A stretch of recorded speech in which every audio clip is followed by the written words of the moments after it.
We are a group of 8 men. Some of us are veteran campers, while others have never stepped foot in the boundary waters.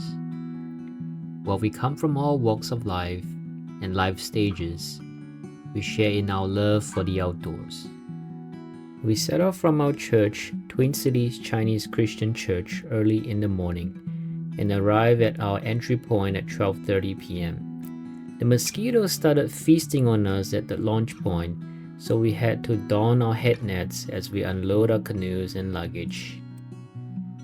We would paddle north from Bearskin Lake, portage our gear to the south end of Duncan Lake, and paddle northwest to reach the famous Stairway Portage. That portage would lead us to the southwest corner of Rose Lake.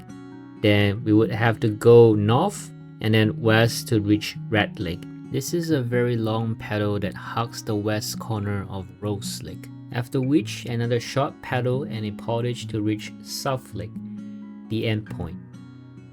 Our first paddle on Bearskin Lake was a pleasant one. A blue sky dabbled with white clouds and a light wind blowing across the lake. Spirits were high as we paddled leisurely on the deep blue waters. It was the beginning of a great adventure. It did not take us too long before we reached the northwest shore of Bearskin Lake to begin our first portage. Entering into shore. Yep. The first portage was 100 rods long, but was relatively uneventful. Our crew made it through with ease. However, the tides have turned as we enter the shores of Duncan Lake. Wind conditions can change greatly depending on where one is facing. We were experiencing strong winds blowing at us at speeds greater than 18 miles per hour. The west wind has a large amount of unobstructed distance to pick up speed on Duncan Lake before hitting the southeast corner of the lake. The waves crash constantly into our canoes, making it tricky to load our equipment and get into our canoes. One person has to hold on to the canoe to make it easier for the other person to put things in. This is where we started to experience the challenges of a boundary water camping trip. While the waves have rocked our canoes, our spirits were not shaken. Working together, we quickly help one another load gear and get into the canoes. Paddling into Duncan Lake, we continue to feel the full force of the gale. Every ounce of our energy is needed to push our canoes forward. Should we not sustain our paddling cadence, the waves would quickly steer our canoes off course. In fact, many of us found it hard to keep our canoes pointed towards the destination. After paddling continuously for 20 plus minutes, we finally got to the calm, narrow stretch of the lake in the northeast corner. Some of us got there sooner while others took longer. What matters is that everyone got to shore safe, with no canoes capsizing in the raging waves. We unloaded our gear and got ready for the next challenge that lies ahead of us, the Stairway Portage towards Rose Lake.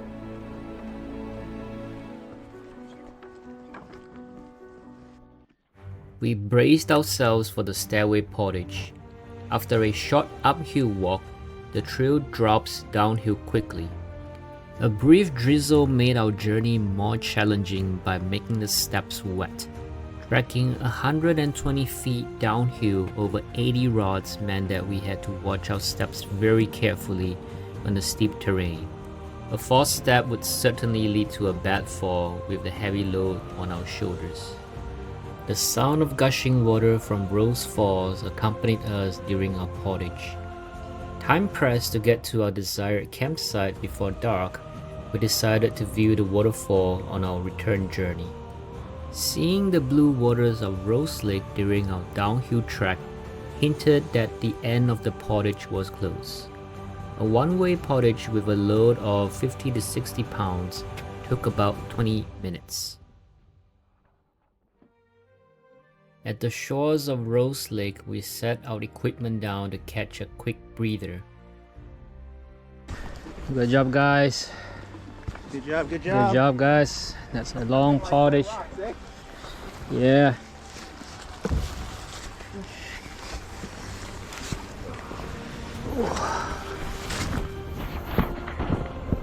As we were preparing to load our canoes, we were met with an unexpected mishap. One of our mates was dragged underwater by the weight of the canoe as his head strap was caught by the canoe yoke during the unloading. Thankfully, he was able to recover quickly with his nimble reflexes and was unscathed by this encounter, except for getting wet from head to toe. Seeing that he was alright, some of us went back to the start of the portage to pick up the remaining equipment. Surmounting the stairway portage was comparable to climbing 12 floors of an apartment building. While going up the stairway portage without load was less exhausting, every step was slowly ebbing at our strength. After the double portage team got back, our crew was getting ready for the longest paddle of our trip. We started the next leg of our journey by paddling north along the west shores of Rose Lake. This stretch is a welcome contrast from our previous paddle at Duncan Lake, as the waters were protected from the western winds. We were also visually greeted with rolling green hills adorned by lush pine trees ahead of us. As we round the corner on the lake, our crew saw that campsite 648 was open and decided to check it out. Out, see if it's suitable for us.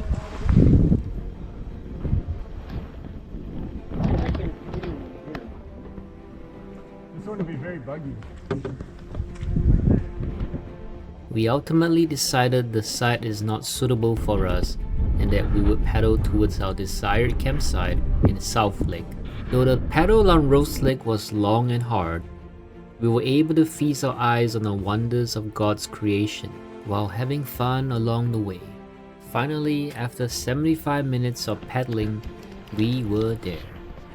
Okay. So we got to our site. This is on South We Lake. set up camp, cooked, ate, washed up, and turned in early as we were all exhausted.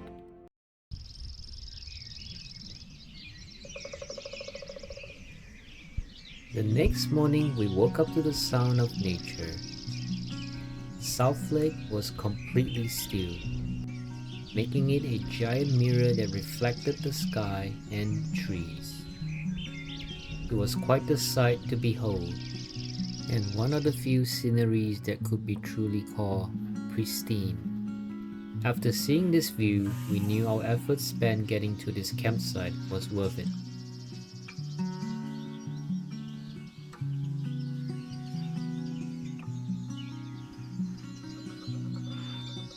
Campsite 2064 was home to us for the next 2 days, where we cooked our meals, ate together, did camp duties, lounged to recover our strength, and fished for smallies.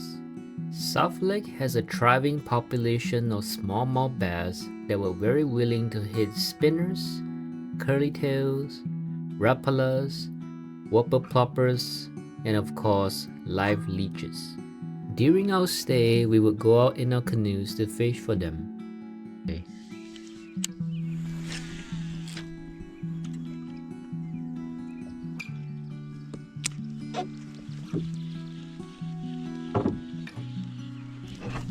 Got one. Got one. Wait. I got one. Yeah, I got one. Come on here now, baby. Come on now. So I'll just tire the fish, you see. It's just not going anywhere.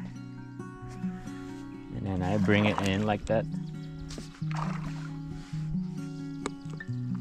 So if you hold it like that and you twist it a little. Yeah. So if you hold it straight up, it will struggle if you twist it like that. I'll kind of like bend it. Yeah, just a little. Yeah, so then it will not move that bad. Like closer to the mouth. Yeah, I think this is fine. Yeah. You can just release it like that. It looks cooler that way. While fishing, we would share fishing tips. Maybe put on that side. You drop your rod. Yeah. Just drop it in. Drop it in or gently release it. There you go. Buddy. There you go. And of course, we did take some of our catches back for meals. We planned to take a day trip to paddle across the Canadian border. Along the way, we had the rare opportunity of paddling near a trumpeter swan, and also seeing a loon dive under one of our canoes. Is it? I don't see it. Oh, it's it. It is. Here it is. There it comes. Wow. Come on, buddy. Oh my gosh. Oh my gosh. Wow. Hey, you curious, aren't you? As we got near to Rose Fall, we found that the nearest campsite, Site 649, was open. We decided to move our camp over so that we would have an easier time exiting the boundary waters the next day. With more time on our final day, we hiked the trail on Rose Falls.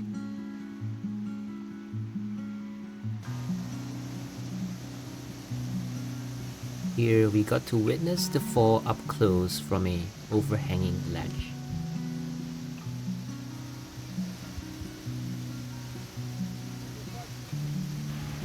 We came across a giant blown over tree that sits on top of the cliff. On this cliff we could get a scenic aerial view of Rose Lake. This is also a perfect spot to have a group picture as a memento of our time in the boundary waters. After paddling back to Bearskin Lake, we had a wholesome lunch at the Fisherman's Daughter to celebrate this amazing journey in the boundary waters.